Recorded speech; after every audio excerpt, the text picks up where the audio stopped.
আসসালামু আলাইকুম। আহ, ভারতীয় সংবাদ মাধ্যম দ্য ওয়ালকে দেওয়া সাক্ষাৎকারে ওবায়দুল কাদের জানান, শেখ হাসিনার সরকারের পতনের দিন তিনি ৫ ঘন্টা বাথরুমে লুকিয়েছিলেন। তিনি বলেন, আমি যে বাসাটায় ছিলাম তারা সে বাসাতে হামলা করে, তারা তো জানতো না যে সেখানে আমি আছি। আমার বাসা তারা লুটপাট করেছে, কিন্তু যে বাসা আমি গিয়ে আশ্রয় নিলাম সেখানে হামলা করবে আমি ভাবতে পারি না। দেখলাম অনেক লোকজন ঢুকে পড়েছে, তারা ভাঙচুর ও লুটপাট করতে থাকে। আমি আমার স্ত্রী সহ বাথরুমে লুকিয়েছিলাম, অনেকক্ষণ ছিলাম, প্রায় ৫ ঘন্টা।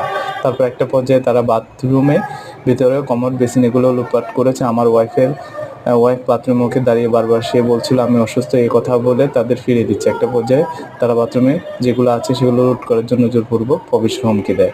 সে সময় আমার ওয়াইফ জিজ্ঞাসা করলো, কি করব?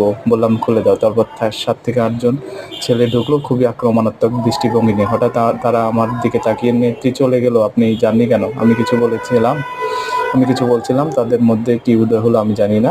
তারা আমাকে বলে, আপনার ছবি তুলবো। তারপর তো ছবি তুলতে শুরু করলো, সেলফি নিচ্ছিল। এই ছাত্রদের অনেকে হয়তো আমাকে চিনতো, কিন্তু কী কারণে যে আক্রমণাত্মক মনোভাবটা ছিল সেটা নিমেষেই শীতল হয়ে গেল। তখন ঠান্ডা মেজাজে কথা বলছিল।